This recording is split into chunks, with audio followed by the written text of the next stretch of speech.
as AfroStory, we're like, okay, enough is enough. We're disrupting our reading patterns as Africans because we are admiring everyone in the world but ourselves. So we brought this concept together, Ryan, Johnny and I, and other team members who are not here with us. So here is the app, and I'm just going to do it on the phone for now. There's screenshots available on the website. But yeah, we can see here, AfroStory, click anywhere. Okay, so then it takes us in, and we have, you know, basically welcome. And we're just going to click on the library, and it's going to take us to the list of books. Now, the list of books are all in gray to start with. Remember, this is a prototype. It's going to look a bit prettier very soon. But the looks, no, that's not helpful. The books are in gray because they haven't been downloaded. But let me just read you some of the titles here. We have Incidents in the Life of a Slave Girl, written by herself, by Harriet Jacobs. Now that was, you know, that was written in the 19th century by an African-American lady who was kidnapped and taken off to be a slave. And here you can see, you can read about the book and get the details about the book and see which book you would want. Okay, then you can, then we're going to go to click download. And it's going to download the book for us. I don't know if that's, if you can see, it says download in progress. And this one book, let me just check my internet connection here. Yeah, it's pretty good. Yeah, this one book is apparently taking a while to download. But there we go, we have the book. That's unusually long. Let me, you'll see soon that you can get all 50 books in something like 10 seconds, because it's only in fact about 16 megabytes for the app and 16 megabytes for the books. So now we go to the library. I just click on library, and it's going to take us back, and it's going to tell us, oh, we've downloaded a book. So, okay, let's click on this book that we selected. We can look at other ones just now. But, okay, so it tells us now we can read the book. Click on read. Wow. And here's a screen. Yeah, AfroStory. It tells you the title, you know, what you're reading, and you can start to switch pages. We have Winnie the Pooh for children. We have Solomon Plaatje wrote a book called Moody, and that is in fact the first South African book published by a Black author. So we click read there, and we can go to that one. And at the end of the day, there's you know, there's 50 titles.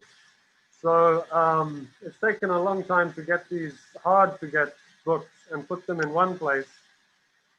Even if you would, you know, like, but at the end of the day, we've built this app from the ground up, and we've collected these books in a way that is, you know, they're complete, they're readable. You can get them in 5 seconds, and you continue to read them even without internet. So in fact, this is built for Africa in terms of, let's say, somebody is, you know, doesn't have a credit card, doesn't have a bank account. They can in fact just, you know, as long as they can find a Wi-Fi connection, you know, anyone can go to the Play Store and pay with airtime and get this app. And then you pay with airtime, you download it one time, you never have to pay again. We will keep adding 5 books every month, so you never run out of literature. And this is coming from a place, as you guys were describing, where, you know, people are not reading African books until a late age, where there is no convenient and accessible access to literature. So that's the app. I love reading, but I hate buying books. They're so expensive.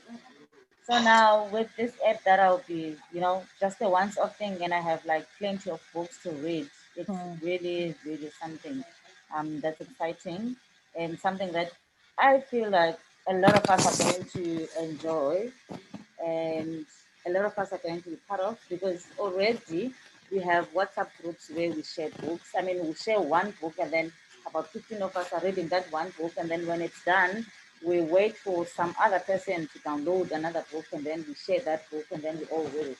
But now with this, I'm telling you, we just going to have fun, because we'll read all the books, and after reading the books, what I like about our groups is the fact that we discuss the books, we talk about them, we relate. So I feel like, yeah, with what you guys are starting, we're gonna relate more, because it's gonna be stories. It's gonna be our stories actually, because from your story, I'll learn something. Yeah, I'm really interested. And thank you guys for sharing this initiative and making sure that it reaches our people. Hi there. By the way, you are speaking with Vuyo from Khayelitsha, stays in Khayelitsha. I'm just, this is back to our roots. This is a culture of reading. Now we are for our kids, family, friends, and the community. Let us say at our household, there are no books to read. We're locked down for we're on level 1, we're coming from level 5. All our kids were playing with phone and movies. But for COVID and for our children, this is going to help the community.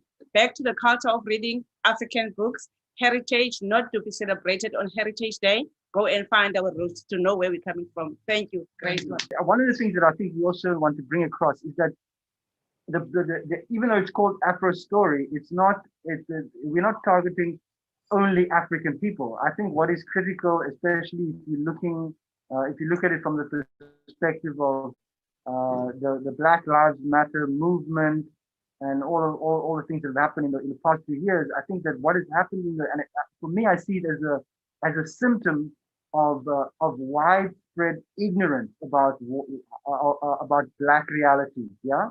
So the racism that still exists in the world is because people are unfamiliar with the kind of struggles that Black people go through. I mean, literature is such a powerful way to create empathy for people who are not like you, And so if you are able to provide an easy way for people to access different realities, it builds empathy, it builds understanding. It can help with a lot of things in society that are currently, the kind of tensions, the kind of racial unhappiness that is going on in the world. And so I think this is a sort of the app is not just an app; it's an intervention in society. Yeah. So it's not just a tool. So it's also aimed at anyone who would like to understand or would like to know that there are other realities than just the Western European, or Shakespeare and all these guys who wrote all these books that we were pumped full of at school. We studied their plays, we read their poetry, watched the films and all of that kind of thing. And so this is a way to fill in the gap. Someone might be asking themselves about how we getting the books. Is it ethical or what? And as an author, how do I stand for something like that? So the books we are accessing are books that have their authors passed on for 50 years. In South Africa, there's a policy that says if someone has passed on for 50 years and above, then their books can be freely accessible. We need to put that in order, because people may be asking themselves. And also I have a chapter of my book, like the last chapter of my book, The Dissonant Rainbow. As an author participating in this application, I've sent that forth. That is a marketing strategy for my book. And it's not only that, it's to say, as an author, I'm granting a permission for my book to be used, even though it was just published last year. It's because I want to add value to the cause, to literature, to literacy. So it's like with time, maybe if authors are willing to share their work, of course they will be compensated, but maybe with another version. But we're not all about exploiting people. That's not what we're doing. With time, who knows, maybe we could be collaborating with authors, African authors, especially young authors who have their work published but not able to sell it, not able to market it. So this could be a platform. So it's more than just, it's not about profits and anything. It's about access, and it's about promoting of African literature. So I wanted to add just that. This is going to be available in the next week on the Play Store, and it's going to be available for less than R1 per book.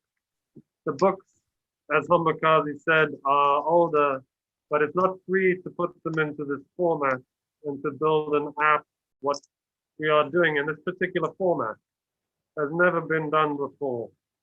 And, you know, who is going to be able to provide these books for less than R1 per book? I think it's a revolutionary product, as I understand it. And yeah, I'm just very grateful for everyone here also, and everyone's work, because you know, I might have had this idea some time ago, and I was also thinking I must also read some more Black literature as part of it. But at the end of the day, you know, it's like it's been the whole team, and without Ryan, without Hombakazi, you know, and even Vuyo, wherever she's gone, none of this would have been possible. So thank you, everyone.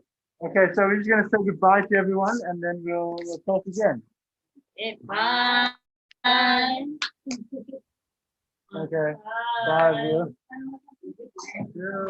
Okay, Bye. fantastic. And that's our launch, and we hope to see everyone again soon.